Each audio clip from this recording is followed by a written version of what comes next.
Peace and blessings, family. It's your brother straight out of Judah coming at you with day 18 of the Wisdom series. Tonight, I'll be going over Proverbs Chapter 18, Wisdom of Solomon Chapter 18, and the Book of Sirach Chapter 18. All from the top. And without any further ado, I bring you Proverbs Chapter 18. The separatist seeks his own desire. He breaks out against all sound wisdom. A fool does not delight in understanding, but in uncovering his own heart.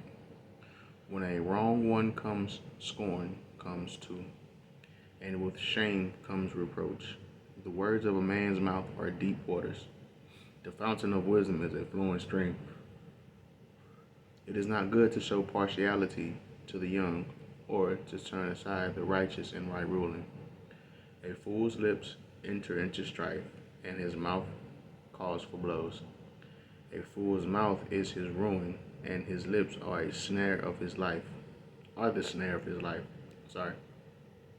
The words of a slanderer are like delicacies, and they go down into the innermost parts of the heart. Also, he who is slack in his work is a brother of a master destroyer. The name of Yahuwah is a strong tower. The righteous run into it and are safe. The rich man's wealth is his strong city, and like a high wall in his own imagination. Before destruction, the heart of a man is haughty, and before esteem is humility. He who answers a matter before he hears it, it is folly and shame unto him. The spirit of a man sustains him in sickness, but who does bear a broken spirit? The heart of the understanding one gets knowledge, and the ear of the wise seeks knowledge. A man's gift makes room for him and brings him before great men. The first to state his own case seems right until another comes and examines him. The lot settles disputes and separates between the mighty.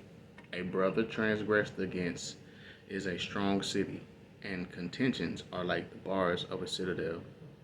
A man's stomach is satisfied from the fruit of his mouth. He is satisfied with the increase of his lips. Death and life are in the power of the tongue, and those loving it eat its fruit. One more time. Death and life are in the power of the tongue, and those loving it eat its fruit. He who has found a wife has found good and receives favor from Yahuwah. The poor speaks beseechingly, but the rich answers fiercely. A man of many friends might come to ruin, but there is a loving one who sticks closer than a brother. That was the book of Proverbs, chapter 18, verses 1 through 24. Sorry. All right, let's roll on over to Wisdom of Solomon. No pressure, no pressure, no pressure. I won't take up much of your time tonight, y'all, I promise.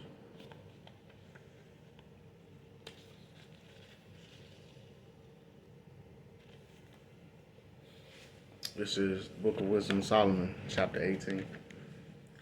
Nevertheless, thy saints had a very great light, whose voice they hearing and not seeing their shape, because they also had not suffered the same things, and they counted them happy.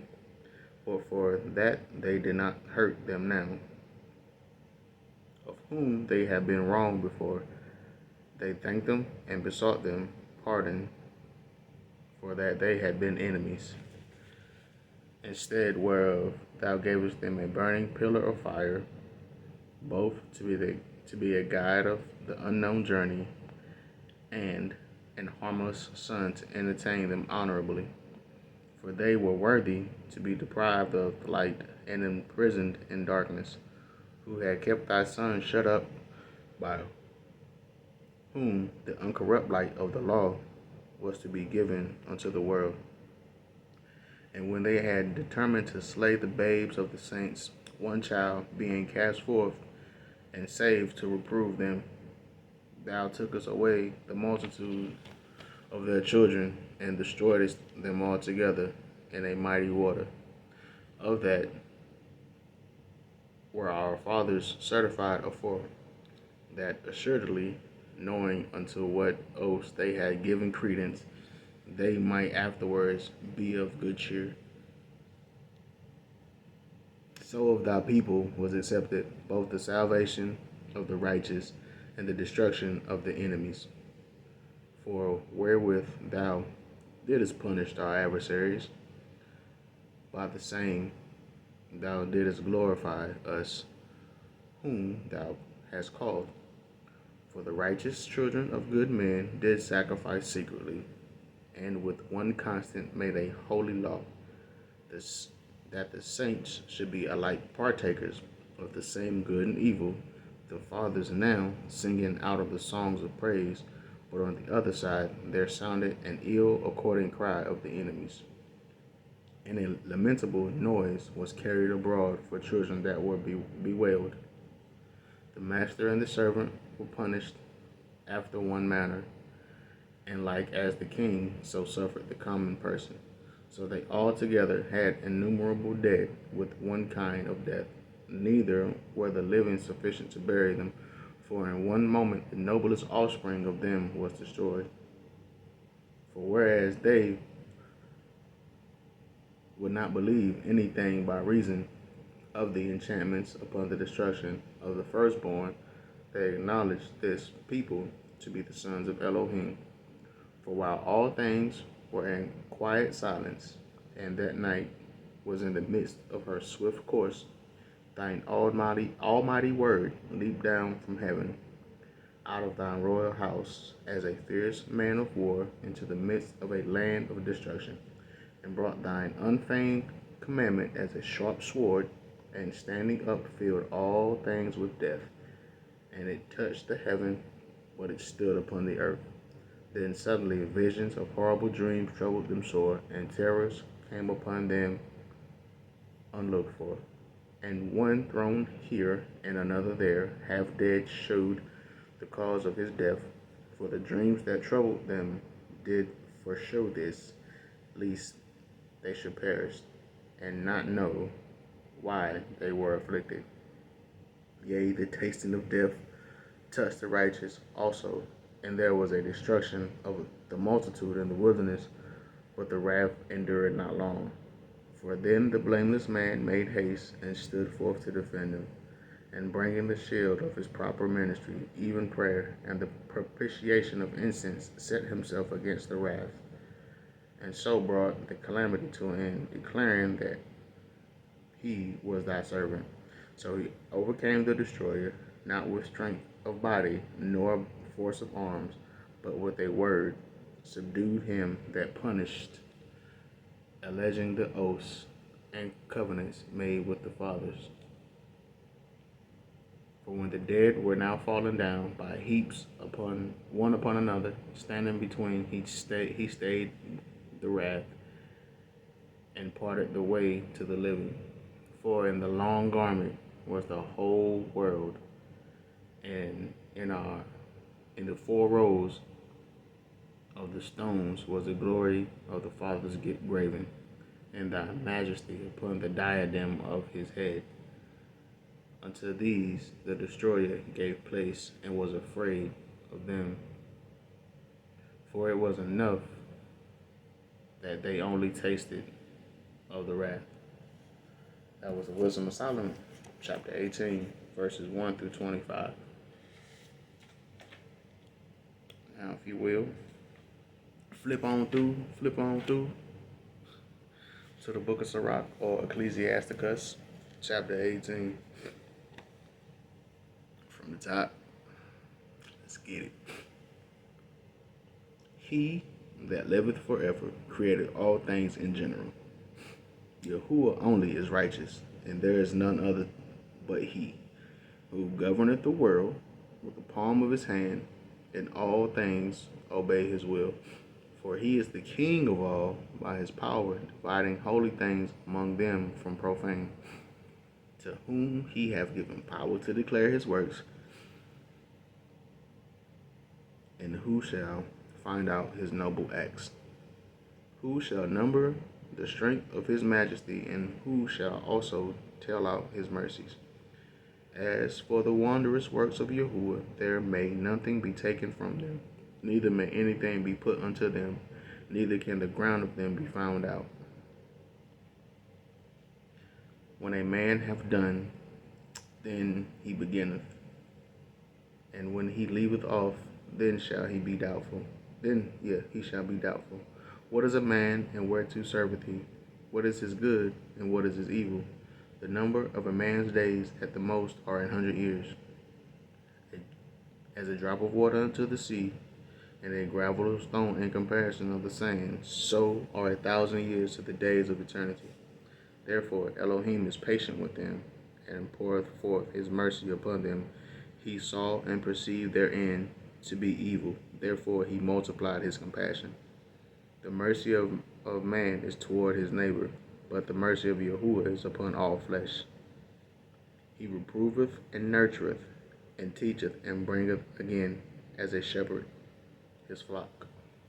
He hath mercy on them that receive discipline, and that diligently seek after his judgments. My son, blemish not thy good deeds, neither use uncomfortable words when thou givest anything. Shall not the dew assuage the heat? So is a word better than a gift. Lo, is not a word better than a gift, but both are with a gracious man.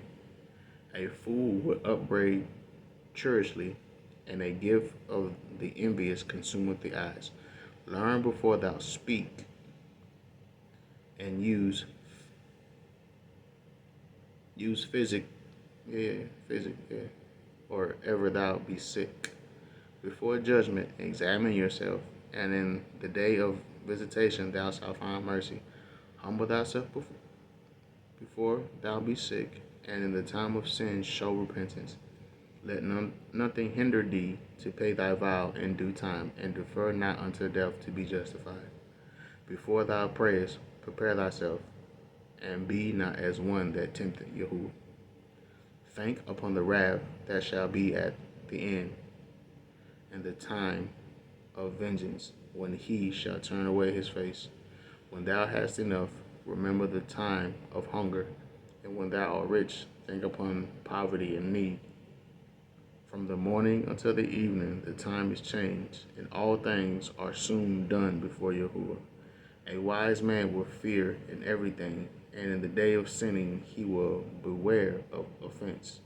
But a fool will not observe time. Every man of understanding knoweth wisdom, and will give praise unto him that found her. They that were of understanding in sayings became also wise themselves, and poured forth exquisite parables.